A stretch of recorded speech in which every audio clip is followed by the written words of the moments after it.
Hello everyone, welcome to Coach Craig Sports. This is going to be the Sunday live stream for week 5.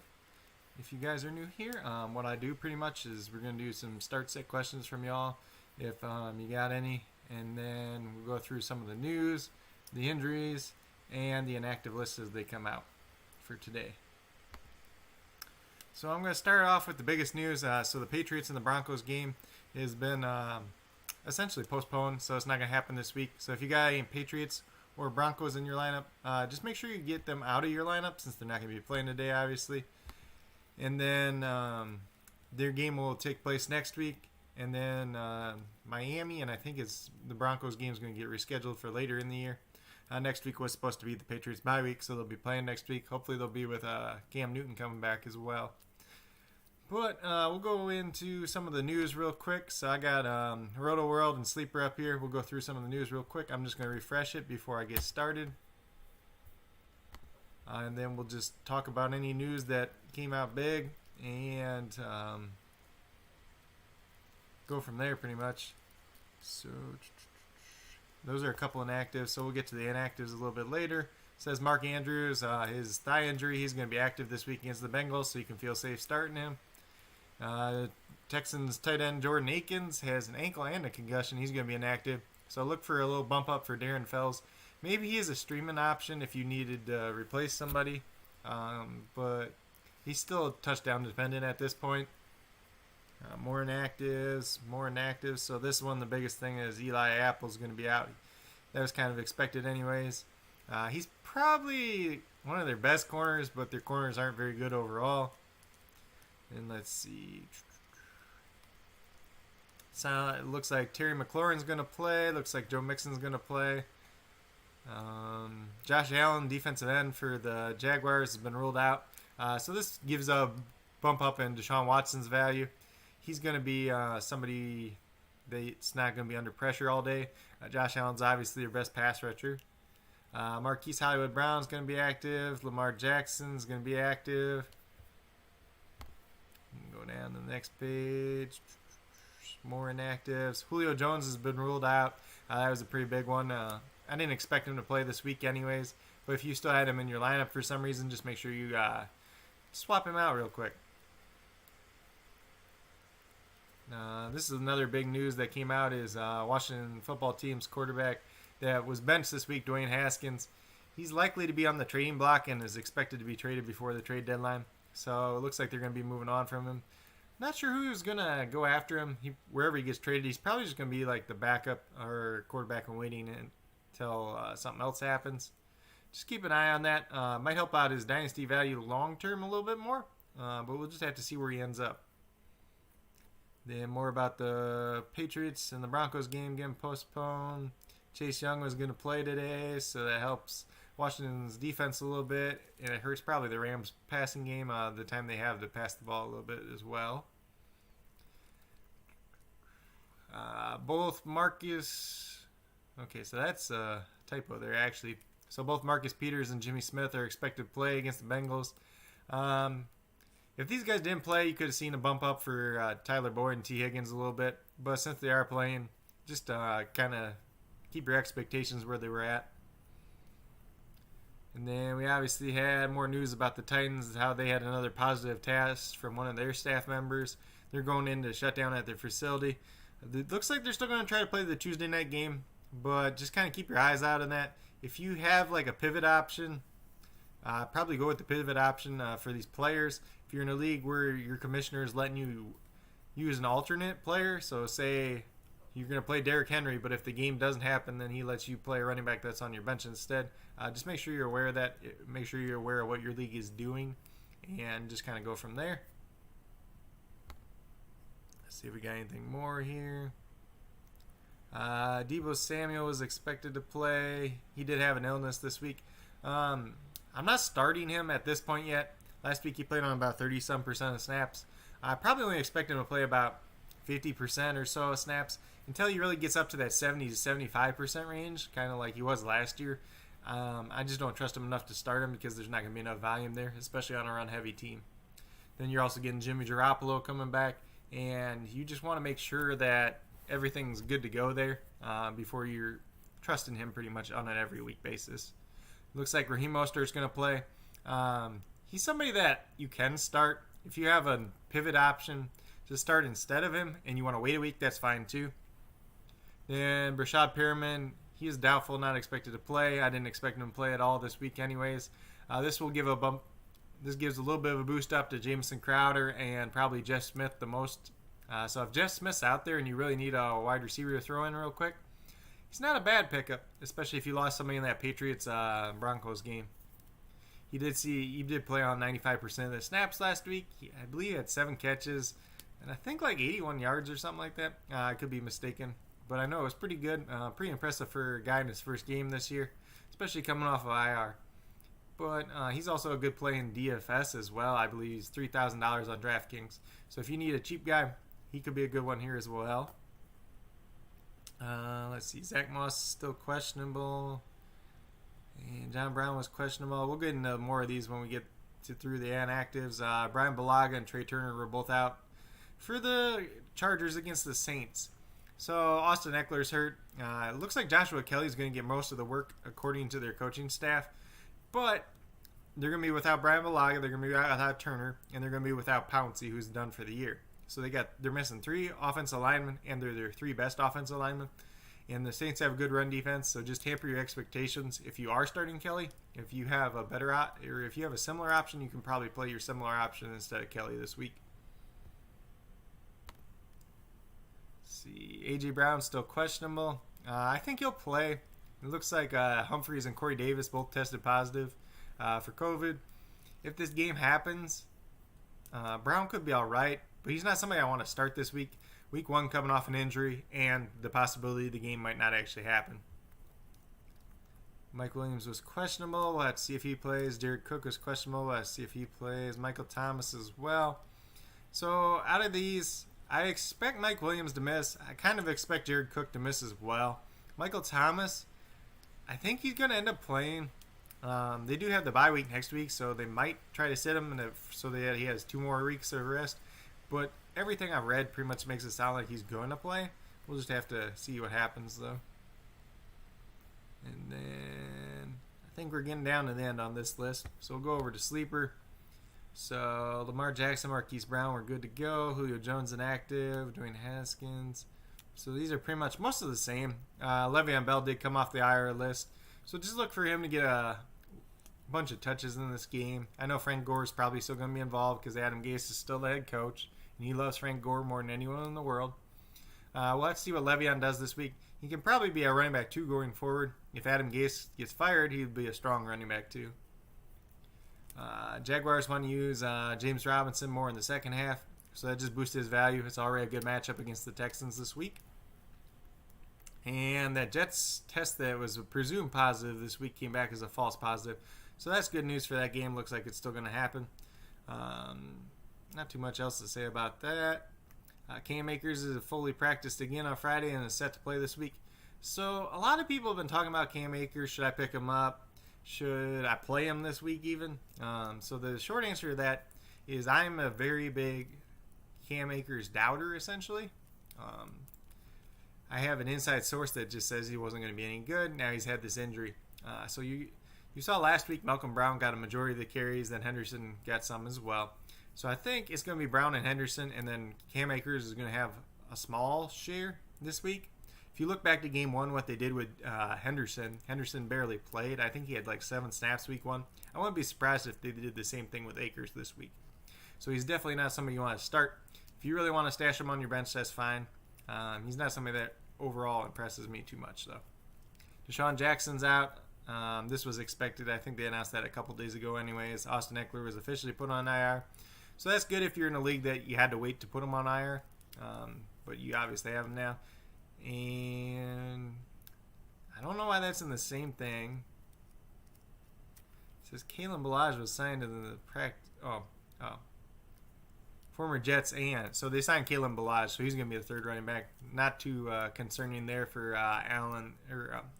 Joshua Kelly and Justin Jackson at that point.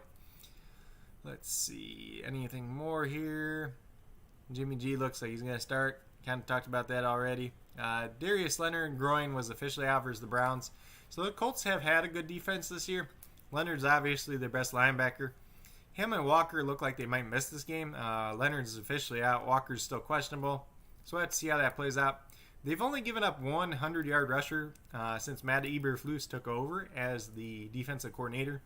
But missing their two best linebackers, it could be an optimal matchup against a Browns team that likes to run the ball quite a bit.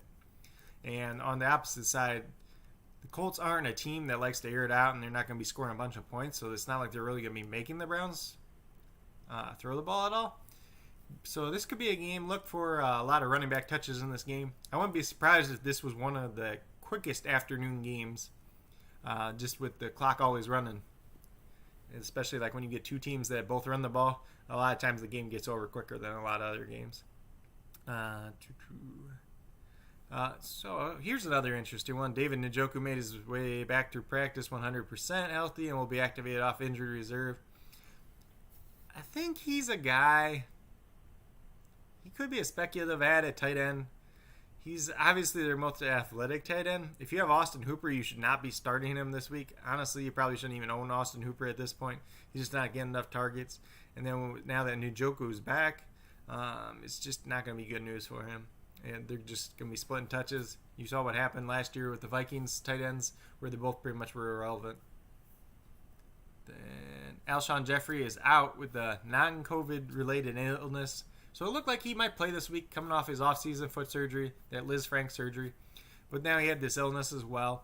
So he's going to be out this week. He'll probably be able to play next week, I would assume. And he's a guy you can pick up in your league, stash him. But he's probably not somebody you want to play for like a couple weeks, just seeing how he turns out and seeing how healthy he is coming off that Liz Frank injury. So we'll go over to ESPN, just the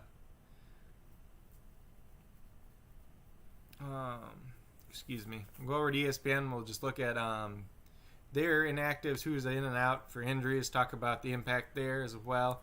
I did see a little chat come up too. So C-Dog Gaming asked Will Fuller or Terry McLaurin in full PPR. So, God, this is a good question actually. I like both of them this week, honestly, but I'm probably going to lean Fuller. He just has the better matchup. I know Jalen Ramsey, a lot of people hype up Jalen Ramsey as this good corner. He's a good corner, but he's still allowed wide receivers to have a lot of stats this year. But I think Fuller has the better opportunity for a touchdown in this matchup than McLaurin does. And McLaurin coming in with the new QB, Kyle Allen. We'll just have to see how their chemistry grows together as well. So I think that pretty much answers that question. I'm not sure if you're not still in the chat or if you're not still watching C-Dog Gaming, we appreciate your question. I'm going to answer it in the chat as well now that we got through that. And then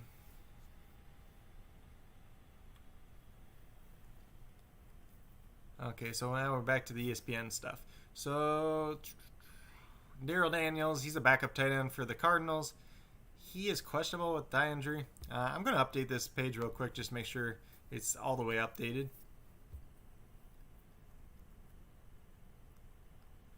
So Daryl Daniels had the thigh injury. He's active. Pretty much didn't matter anyways, as the Cardinals don't really use their tight end. He's the backup tight end anyways. Julio Jones was inactive, which we already talked about. So if you guys got Russell Gage, or if you got Omaide Zaccheaus, I'm not sure if I'm pronouncing that right. If you really need to play one of those two guys, you can take a shot at it. They're going against Carolina. Carolina doesn't have the greatest defensive backs in the world. We already talked about Lamar Jackson. Chris Moore, the wide receiver, is still inactive. I don't believe he's played at all this year. He's pretty much like the 5th or 6th wide receiver anyways, so he's irrelevant. Hollywood Brown's playing, so that's obviously good. Both tight ends are playing for the Ravens. Joe Mixon's playing. We already talked about most of these. John Ross is going to be inactive in this game. He's been inactive, I believe, the last 2 weeks anyways, and he had an illness, so nothing new there. Brian Edwards, he's out with an ankle injury. This was to be expected. Like it says here, Hunter Renfrow is entering flex consideration. But just keep in mind, Kansas City's been pretty good against the pass. Part of it's kind of skewed with them playing New England last week. So I think this is going to be a closer game than a lot of people think, but we'll just have to see. Rico Gafford's active. He's irrelevant. Henry Ruggs is active. So earlier in the week, I didn't think he'd play. This gives a little bit of boost to probably Derek Carr more than anything. Henry Ruggs isn't somebody you want to start this week at all, but it could impact maybe Hunter Renfrow a little bit and Derek Carr. Sam Darnold's out with a shoulder injury. We already knew that. Joe Flacco's starting in his place. No, you should not be starting Joe Flacco in a league unless you're completely desperate in like a 2-quarterback league. And Le'Veon Bell, we already talked about a little bit. Brashad Perriman, we talked about. Chris Hogan's active. And so it'd be him and Jeff Smith and Jamison Crowder pretty much. And then we got Desean Jackson, Alshon Jeffrey, Dwayne Haskins. We talked about all these guys already. Then we got the defensive side of the ball.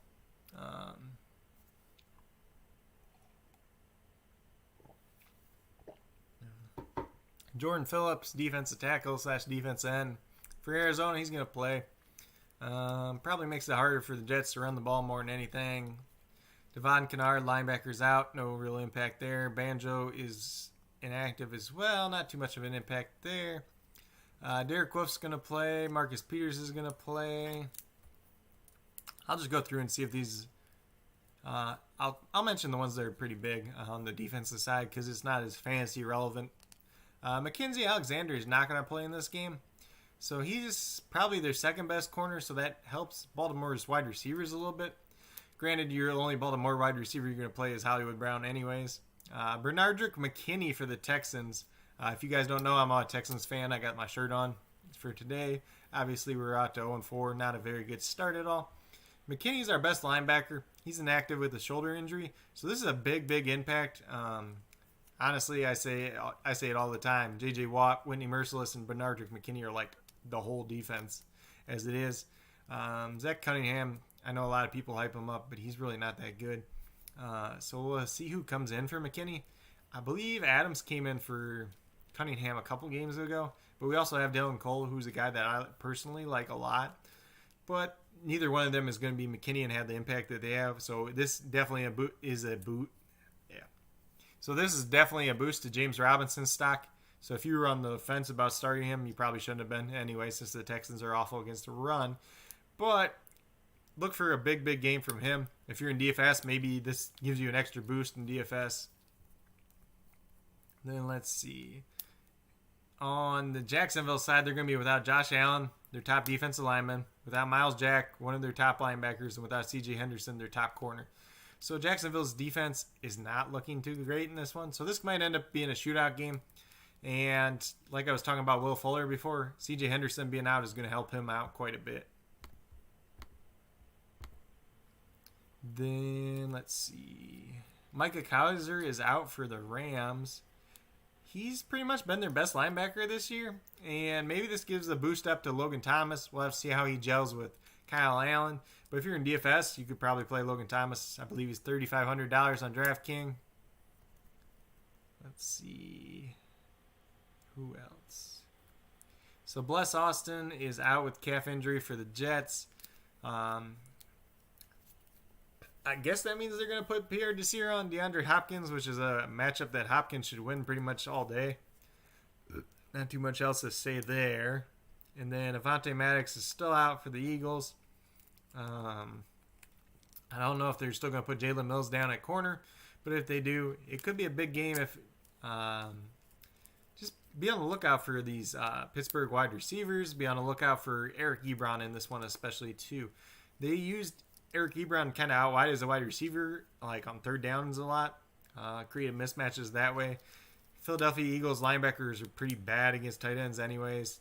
Philadelphia in general has been awful against the tight end. If you didn't see George Kittle last week, he caught 15 passes, and that was on 15 targets. Like, their numbers this year against the tight end are awful. Expect a big game from Eric Ebron. And if Maddox is out, if Darius Slay isn't shadowing Juju Smith-Schuster or Deontay Johnson, I think he'll probably shadow Deontay Johnson because he plays out wide and Juju plays in the slot mainly. Just expect a big game from whoever goes against the guy or whoever goes against Jalen Mills, who's replacing Maddox. It might be Chase Claypool in this one. I wouldn't start Claypool like in a regular dynasty league, or in a regular fantasy football league. But if you're in DFS, you can start him and not feel too bad about it. He's definitely He's kind of a boomer bust play, but he's one that could definitely pay off for you. And then 4 o'clock games, Jakeem Grant, illness questionable. He has no real impact on this game. Mostert and Debo, we already talked about that they're both probably going to play. Then on defense side of the ball, let's see, Larry Ogunjobi out for Cleveland. He's probably their best run-stuffing defensive tackle, so it might help Jonathan Taylor a little bit. Then, like we already talked about, the Colts linebackers being out and questionable. If they both miss, it could be a good matchup for Cleveland. Let's see who else here.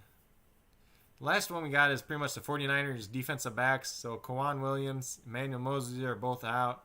Witherspoon's questionable. If Witherspoon doesn't play, like Devontae Parker could have a huge game because they have like no corners left. Not too much else to say there. Then we got tonight's game. Carlos Hyde has that shoulder injury. He's questionable. I have a weird feeling he's just not going to play again. He did have shoulder surgery on the offseason. They didn't really need him last week. I don't think they really need him in this one, so they might as well just keep him out. Travis Homer and DJ Dallas might see a couple more touches, a little bump in playing time. But they're not going to be relevant. Jamal Adams is still out in this one.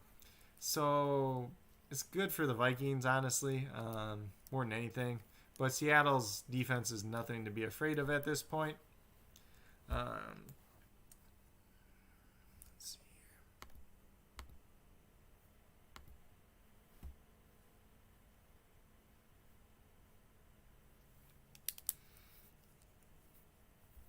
here. And we'll get over to the inactives real quick. So I'm just going to search real quick.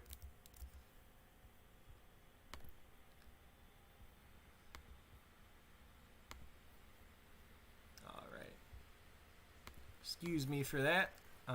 But so these are going to be the inactives for the 1 o'clock games, or if you're not in Eastern time, whatever time zone you're in. So the Cardinals, I'm just going to mention the ones that really stand out to me. So Josh Jones is still inactive. My buddy Jordan Thomas scored a touchdown last week. He's pretty much their third string tight end at this point. He used to be on the Texans. I thought he had a lot of potential, but the Texans cut him. He did have some injury issues as well. But he played one snap last week, caught a touchdown. So sad to see him inactive. Falcons pretty much is just Julio Jones.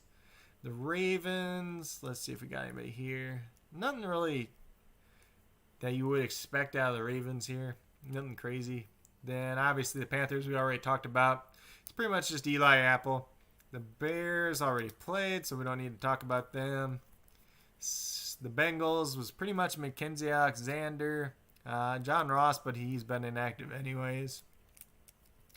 Then the Texans, the biggest ones for the Texans, obviously, were Bernardrick McKinney and Jordan Akins.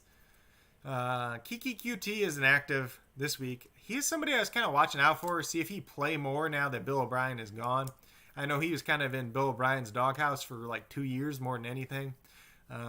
We didn't really need him, but it's just interesting scenario to take a look at and see if he does anything going forward. He could be a decent guy to buy like real low on in dynasty leagues maybe. Especially if he gets out of Houston or the change in coaching staff really likes him for whatever reason. He's been a guy that's been hurt quite a bit, and without going too much into details, Will Fuller, Kenny Stills, and Brandon Cooks could all be gone next year, so they'd only have him, Isaiah Coulter, and who's the other one? I can't even remember who the other guy is right now. Randall Cobb. So they could only have those 3 wide receivers next year. So it's just an interesting situation to look at. Jaguars still have D.D. Westbrook inactive. So the biggest news here is Josh Allen, C.J. Henderson, Miles Jack, and Laviska Shenault playing since he'd been banged up with that hamstring injury. On the Chiefs side, let's see if we got anybody on the Chiefs. Nobody noteworthy on the Chiefs. The Rams is obviously Micah Kaiser, their top linebacker so far this year. And then the other one that I kind of have my eye on, I guess, is Raymond Calais. He is a guy I like a lot, more so in Dynasty. He's a little guy, fast, real quick. Kind of like a Tariq Cohen type of mold. Probably not as good a pass catcher, though. But he's a kick returner, too. They used him kick returner, I believe, the last 2 weeks, but he's inactive today, so he won't be doing that, obviously. The Raiders, pretty much it was just Brian Edwards that we talked about already. Jets, we already talked about. Bless Austin. Mekhi Becton's another one here, so they're going to be without their starting left tackle. And that could be a little bit of a concern with Joe Flacco in this one. I think if you're out there and you can pick up the Cardinals defense, if you need a streaming defense, it's probably not the worst matchup in the world this week against the Jets. Jets aren't very good on offense. And now you got Flacco out his starting left tackle. I know Darnold's been kind of able to make it work since he's a little more mobile than Joe Flacco. So it could be an interesting streaming matchup. Ty Johnson's inactive. They just brought him over this week anyway, so I didn't expect him to play. And then Brashard Perriman's out. Then the Eagles, we pretty much talked about them already. So Desean Jackson, Alshon Jeffrey, Avonte Maddox, those are the big ones. I'm not sure I think J.J. Arcega-Whiteside's going to play this week. Greg Ward's their top receiver left, though. Do not start Arcega-Whiteside, anywhere, please. This dude's awful. I don't know how the heck he was a second-round pick, honestly. He can't create separation. He drops the ball every time they throw it to him. So we'll have to see if he's even on the field because, the guys that played last week look better than him even.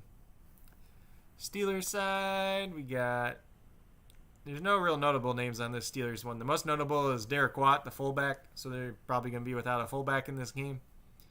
Then Tampa Bay already played the other day, and we got the Washington football team. So Dwayne Haskins is a big one, since obviously he's not starting. Marcus, I'm not sure if I'm pronouncing his name right, but Marcus Bow, he is their third string tight end, but he was in on a decent amount of plays, so maybe they're not going to use as many two tight end sets in this one. I'm not sure if he was injured or anything, or if he's just a healthy scratch, but it's something that's kind of interesting. If you guys don't know, if you guys already don't know, I do snap rates for each week. I have a spreadsheet of them all put together. I share that link out on Twitter. If you guys would like to have me share it here as well, I can do that as well. But that's pretty much it for the news, the injuries, the inactives. We'll go through, let me see if I'll go back over to ESPN and we'll kind of look at some of the games real quick. So I was pretty much expecting this stream to go from about 11:45 to around 12:30 or so, give or take. If you guys have any more questions, be sure to let me know. Let's see. So I see there's a couple different ones here. So we're going to start with Mike Smith since his question came in first. And need help. Carson Wentz, Jimmy Garoppolo, or Joe Burrow, start one in PPR. I think with this, so Carson Wentz goes against Philadelphia. He's been pretty bad this year, so you don't want to start him. Jimmy Garoppolo goes against Miami, who's not the greatest defense in the world, but Jimmy G's just coming back. I think they're going to run the ball a lot in this one. And I just want to see Jimmy G stay healthy for the full game. And then Joe Burrow. I think Joe Burrow is going to be the answer for me in this one just because they're probably going to be trailing to the Ravens. He's going to have to throw the ball a lot again. And the Ravens' defense is good, but they still gave up 300 yards passing to Dwayne Haskins, of all people, last week. So I'd go with Joe Burrow on this one. And then we'll go over to Nathan K's question. So happy Sunday. Happy Sunday to you as well.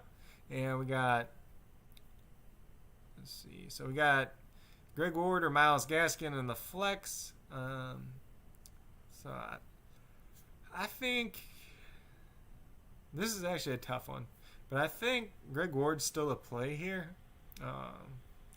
Just based on his opportunity and his ability to potentially get touchdown. Gaskin is somebody I like, but he's been playing a lot, but he's just not, he just can't get in the end zone, and if they get close to the goal line, they give it to Jordan Howard.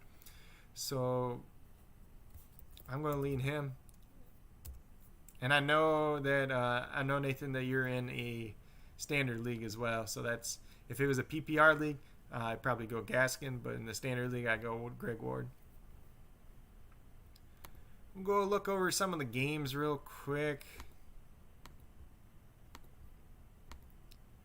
Just make sure there ain't no more questions. So that was it for the questions. So the Cardinals and the Jets. If you guys haven't already seen my video, I got a start sit video. It goes through every matchup. Pretty much talks about every fantasy relevant player, whether I'd start or sit them. This doesn't account for all the injuries that we just went over. But if you guys want to take a look at that video, it's on my channel as well. But I'm just going to do a quick rundown on the games. Maybe who I think is going to win the game and if there's any upsets at all. So the Cardinals and the Jets, I think the Cardinals should win this one pretty easily, unless their offense looks like it did last week. Not too much to say about this game, honestly. It's just things I'm looking out for is how much is Le'Veon Bell going to play in this game. I wouldn't play Le'Veon Bell personally unless you really need a running back or a flex spot and you're in a PPR league. But otherwise, on the Jets side, Jamison Crowder is somebody you can play, especially in PPR. Jeff Smith, like I said earlier, he's somebody you could play if you really need someone or play in DFS. And then the Cardinals side, we got Kyler Murray. You're already playing anyways. But what we're trying to see on the Cardinals side is how's their defense look in this one? Can their offense move the ball down the field more? And can Kenyon Drake break out of this big slump that he's been in? Because honestly, he's not been good this year, and the Jets haven't been too good against the run. They've been giving up big plays. In general, the Jets are decent against the run, but they give up too many big plays. So it'll be interesting to see if the Cardinals are able to break off a big play in this one. Baltimore and Cincinnati, I expect Baltimore to win this one pretty... I don't want to say pretty easily, but I think they'll take an early lead. Cincinnati's defense cannot keep up. I think it could be a decent game for one of the Baltimore Ravens running backs. Not sure if it'll be Mark Ingram or Gus Edwards or J.K. Dobbins. I would not be surprised if it was Ingram or Dobbins in this one. I wouldn't be surprised if it was Ingram or Edwards in this one. They're pretty much the 1-2 bunch. Dobbins kind of more of that receiving back at this point in time. I talked a little bit about this in my snap rate article from a couple weeks ago.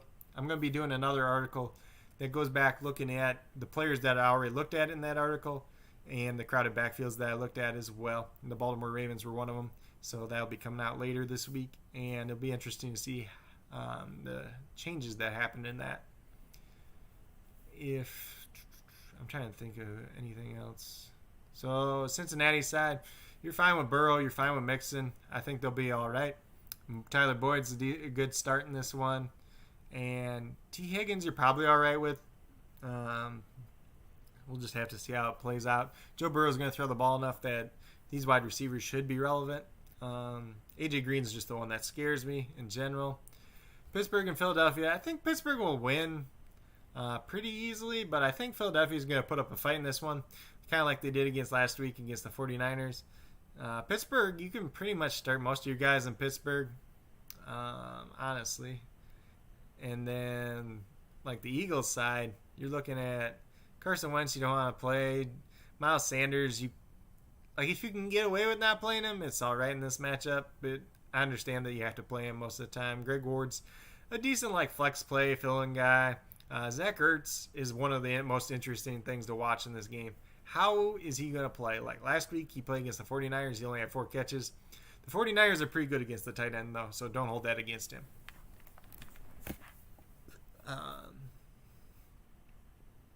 Not too much else to say about that game. Kansas City and Las Vegas. So this pretty much comes down to, are the Raiders able to run the ball effectively and keep Kansas City off the field? Are they able to stop them on defense? And how is Derek Carr going to play when they get behind? Derek Carr is one of the 3 quarterbacks this year that has not thrown an interception. If you guys don't know that, he's averaging about 2 touchdowns a game. He's a guy I like a lot on DraftKings because he's only $5,300, so he's a good price. Maybe you're able to stack him and Darren Waller together. It's not a bad play there at all. Kansas City, obviously, they got a lot of weapons in this one. If they get ahead early, expect Clyde Edwards-Helaire to get a lot of carries later on in the game. Mahomes is good in this one. Tyreek Hill, Travis Kelce, they're always good. You could try Kansas City's defense if you want. I'm trying to remember. I don't remember seeing Trent Brown's name at all on the inactive list. So I think he's going to play this week, so that might help out the Raiders a little bit. I'm just going to double check that real quick because I haven't really heard anything more about him.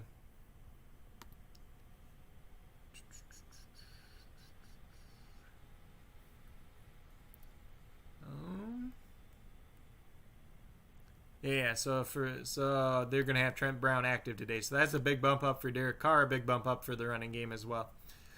It's kind of weird that they didn't really make the big news because that's kind of a big. It's a big thing to me, honestly. And then we got the Rams and the Washington football team. I think the Rams will win this one. Just kind of depends on how they come out. Some of the games they've come out this year, they look real good.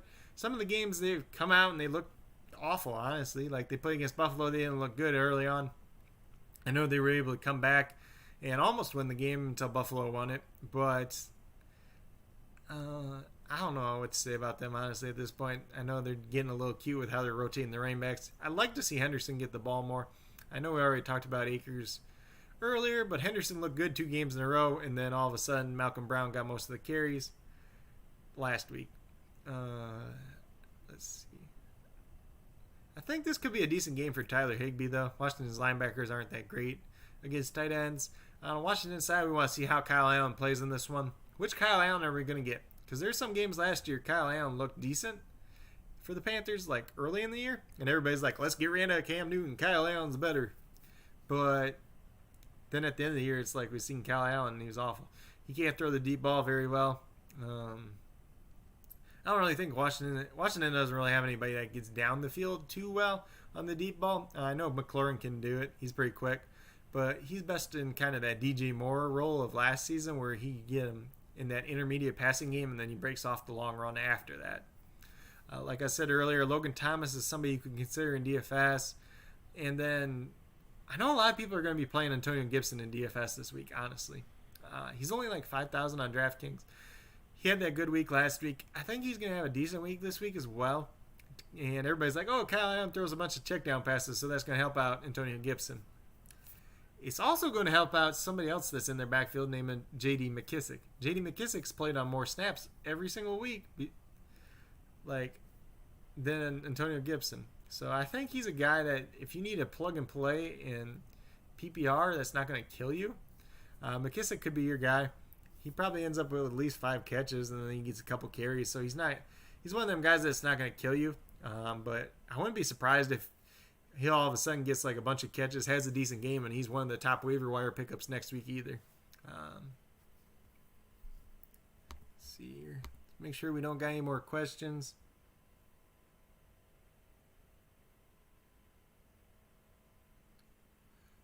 Let's see. So we got some more questions. And more questions from Nathan K. Quick expectations for tonight against Seattle's defense, over under 15 points.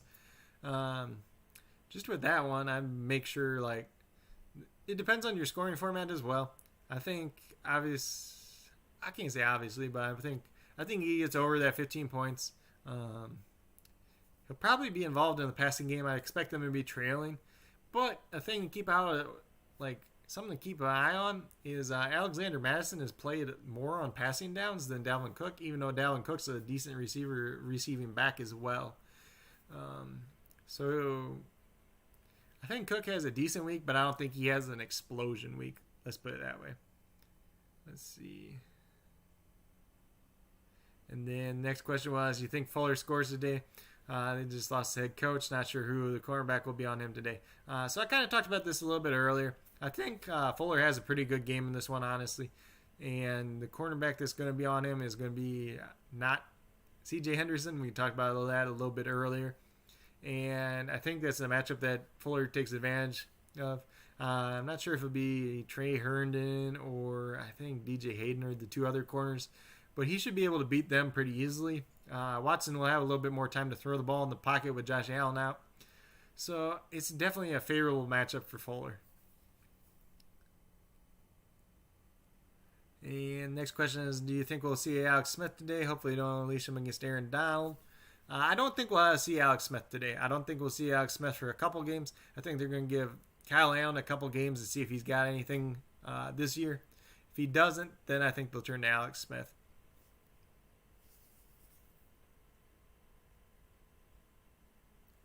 And then the other one was, wow, I didn't know that Derek Carr has not thrown an interception this year. Surprising. Who are the 2 other quarterbacks that haven't thrown a pick as well? So Derek Carr has 8 touchdowns, no interceptions. He's a guy that's honestly underrated, in my opinion. He's a pretty good quarterback. He's not great. He doesn't turn the ball over, but he doesn't get you the giant big play either. I know some of it's been the wide receiver weapons that he's had around him. Obviously, you got Henry Ruggs, the speed guy this year, but he hasn't had that guy in the past. But he's definitely a guy, he can run this system very well. But the other two quarterbacks that haven't thrown an interception, if you guys weren't guessing already, are two of the better quarterbacks in the league probably. And that's Aaron Rodgers and Patrick Mahomes. They both have yet to throw an interception as well. The big thing that separates Carr from those two guys is obviously Mahomes and Rodgers both have quite a bit more touchdowns than Carr does at his 8 touchdowns. So Carr's definitely a guy that if you need somebody to fill in on a week, he's not going to hurt you at all. But he's one of them guys, he might not get you a lot of points either. So that answers pretty much that. Let's see where I was at then too. So I believe we're on Carolina and Atlanta right now. And this is going to be a real interesting game. This game could end up being a shootout. It could go any way, honestly. Teddy Bridgewater is a decent streamer quarterback this week because Atlanta's defense has been awful against the pass. I think Mike Davis has a nice little game as well. And then I like DJ Moore a lot this week. He was my starter of the week in our Podcastic Fantasy Teams article. I think Robbie Anderson has a decent week as well. It'll be interesting to see if Ian Thomas, if this is the game he finally breaks out, if this is the game he really does something, because honestly, he hasn't done anything this year. I know he scored a touchdown last week, but he only had 2 catches. And then on Atlanta's side, can Matt Ryan get stuff right? Can Todd Gurley exploit Carolina's run defense? Because Carolina's run defense is like one of the worst in football. And then how are they on the outside? Is Calvin Ridley 100% in this game? Is it Justin Gage? Is he going to make an impact? Is it going to be that Olamide Zakikis? Is it going to be Hayden Hurst? There's just a lot of variables in this one. If you guys are playing DFS, Carolina is actually like my favorite cheap defensive option this week. They're only at $2,400 on DraftKings. But I think if they are able to get up on Atlanta early, maybe they can get a turnover. And at $2,400, like you're just looking for a turnover at that point, not giving up a lot of points. And let's see. I honestly don't know who's going to win that game between Carolina and Atlanta. I kind of want Carolina to win, but I wouldn't be surprised if Atlanta wins either. Then for Miami and San Francisco, maybe this one's the upset of the week. Maybe Miami can pull out. I wouldn't be surprised if if this is the game Ryan Fitzpatrick just goes off and throws like 3 touchdowns. It wouldn't surprise me at all. And like I said, the 49ers are missing like all their defensive back, or at least all their cornerbacks. Richard Sherman, Williams, and whoever the other guys are. I can't even think of all the other guys now. Witherspoon might play. But I think it's a good game for Devontae Parker. I think it's a bad game for Mike Gesicki. You can't trust Preston Williams or Isaiah Ford at this point. They're both kind of splitting the work. And I think you can play Myles Gaskin as like a flex play in PPR if you need to. Or like if you're desperate at running back, you can play him as a running back too. And then San Francisco side of the ball, like you don't want to touch Jimmy Garoppolo this week. But like I already talked about Mostert. I think you can play McKinnon this week still. I think you can play Brandon Ayuk, and I think you can play, and you obviously can play George Kittle. But I don't think, like I said earlier, you don't play Deebo Samuel until he plays like 70% of snaps. Just too risky. Like you have to hope he gets a touchdown at that point. And the Colts and the Browns, honestly. So this game, I don't even know who's favored in this game. Let me go look and see who's favored real quick.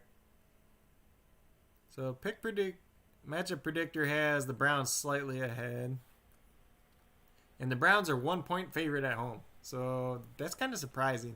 Usually it'd be 3-point home favorite. So they're saying if this game was played in Indy, that Indianapolis would be 7-point favorites. I don't think these two teams are that far apart. And I honestly think the Browns win this game. So if you want to take the Browns side in this game, if you're betting on it, that wouldn't be the worst thing in the world because they're probably going to win by more than 1 point if they do win.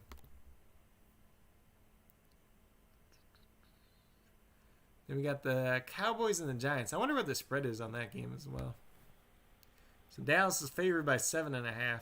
That's probably about right, honestly. So this game's going to go one of two ways. It's either going to be a shootout or the Giants are going to get slaughtered. I think there's decent options from the Giants team in this one. If you're in PPR, you could probably flex Devontae Freeman this week. I think he gets involved in the passing game some. Just had to see if they use him or Dion Lewis more in that regard, though. Daniel Jones, please do not touch with the 10-foot pole. Mr. Turnover Machine himself. What did they say? I think he's got like 38 turnovers in 17 career games now. Like, it's ridiculous. Like, he's making Jameis Winston look like he protects the ball well. And then I think Golden Tate has a decent game. Evan Ingram has a chance for a decent game. But, like, he's just not impressive. Like, he plays all the time. He gets targets, but he just doesn't do anything. Like, I don't get it. Slayton could have a good game if he gets open, or if he has enough time to get open. I know Cowboys' defense is awful, but like I said in a couple of my other videos, their defensive line is good, and the Giants' offensive line is crap, honestly. But pretty much you're going to start all your Dallas Cowboys in this game. Not too much else to say about that one, though. So then let's see. So Sunday night's game, we got Minnesota and Seattle. Like I said earlier, I think Seattle wins this game. I think Minnesota comes from behind. They have to come from behind. I think Kirk Cousins has a decent game. Dalvin Cook has an all right game. Justin Jefferson has a good game. I think Adam Thielen will have a really good game in this one, though. But I wouldn't be surprised if Jefferson gets a touchdown and Thielen gets 2 touchdowns. That wouldn't surprise me at all. I wouldn't be shocked if Irv Smith Jr. comes out of nowhere and has a good game in this one as well. So maybe he's somebody you're looking at DFS. I didn't really mention him this week, but if you're looking for a cheap tight end, he might be your guy. And then Seattle, you're going to be playing Russell Wilson, you're playing Chris Carson, you're playing DK Metcalf, you're playing Tyler Lockett. Like, not too much else to say there, really.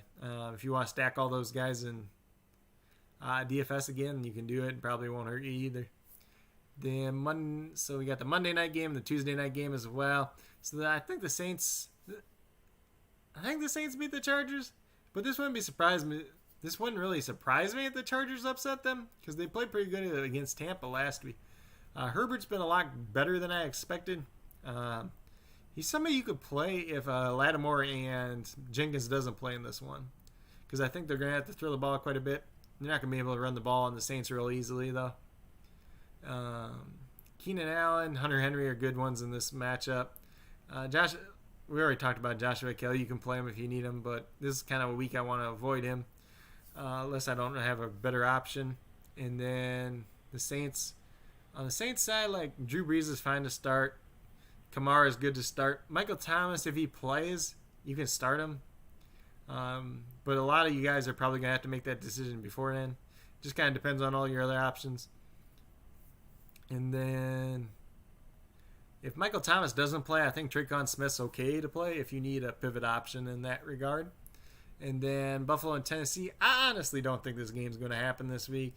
And Tennessee had another staff member test positive today. They shut down the facility. It's not looking good. We'll have to see what the league does with this game. Do they put it on the end of the season? Do they make Tennessee forfeit?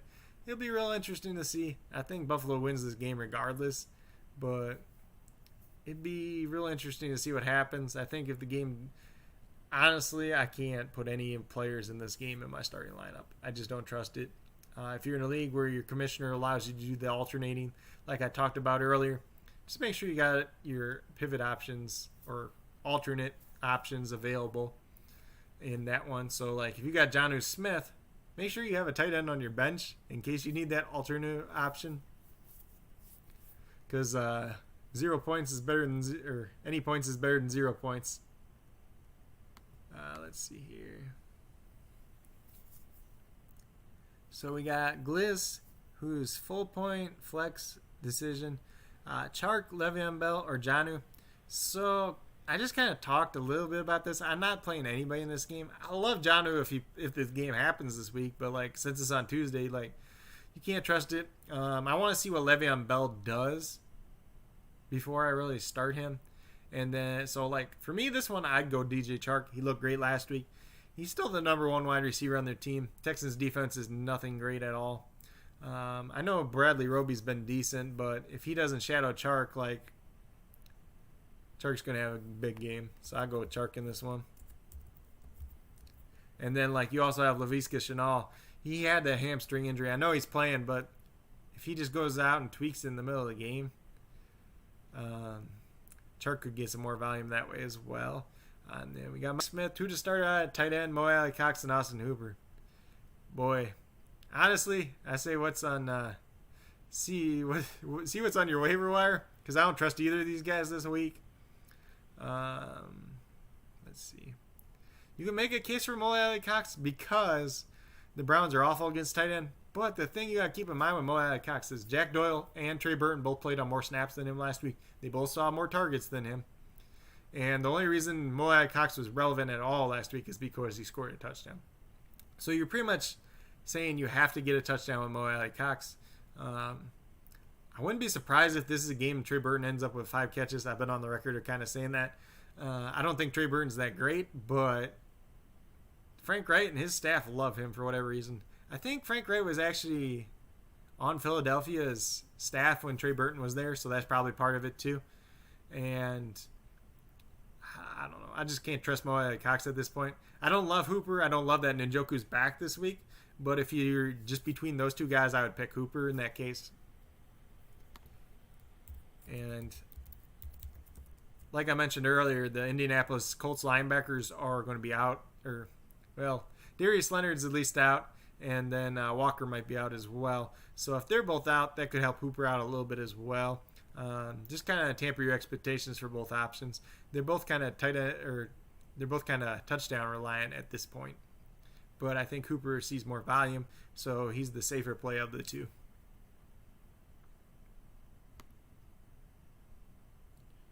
And then, so it is 12:37 right now. Excuse me.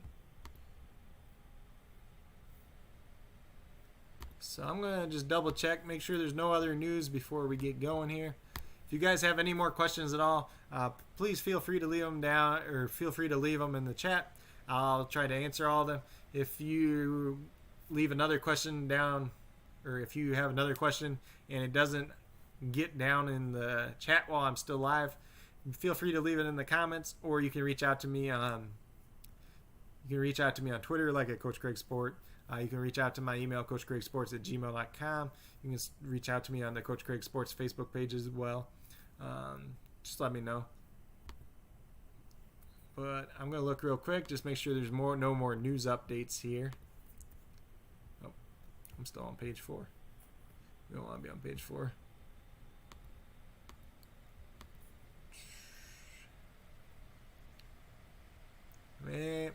Let's see. It says Calvin Ridley says he's back at full speed, so you can start him without hesitation.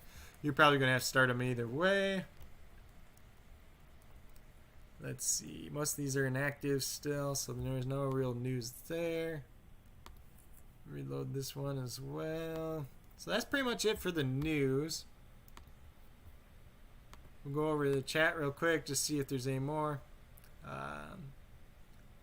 So Nathan K said again, thanks for all the info and the tips. Thank you guys for all of you that joined me today. Thank you for all the questions that you guys asked.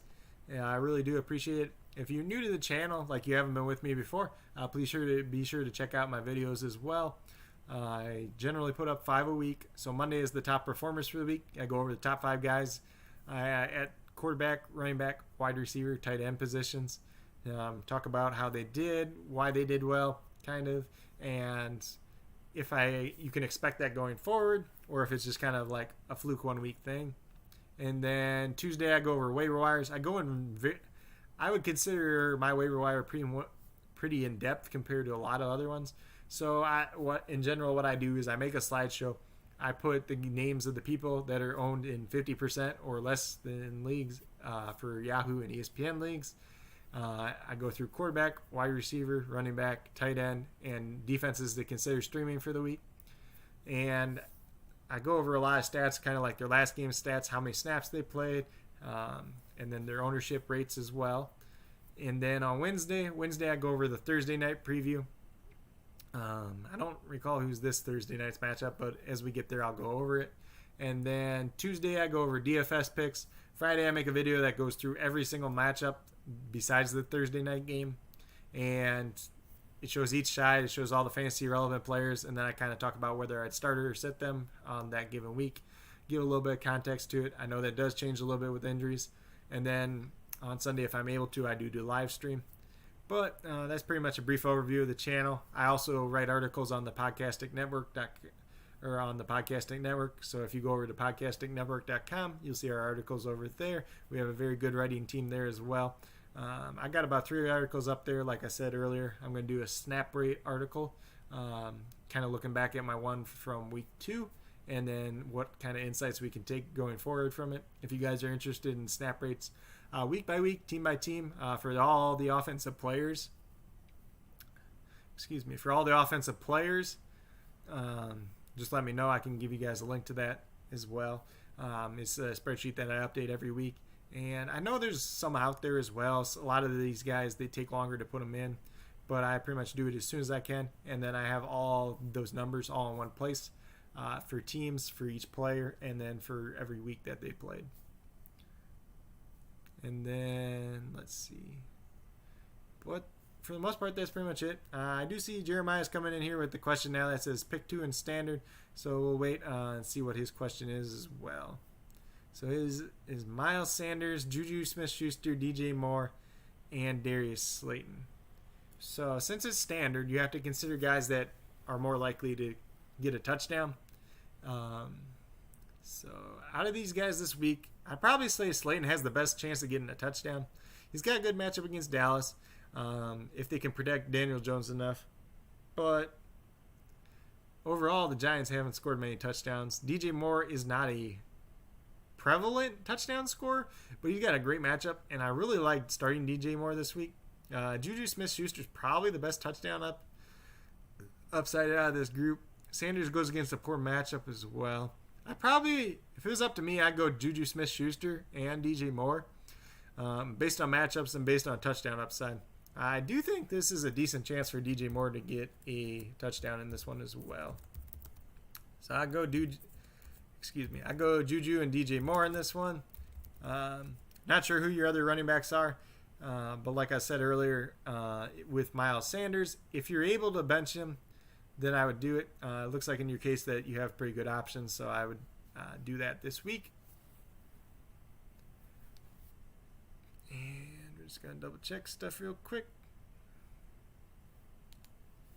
Okay, so that's pretty much all I got for today, guys, though, honestly. Like I said earlier, thank you guys for joining me. Hope I helped you guys with your league, with your questions.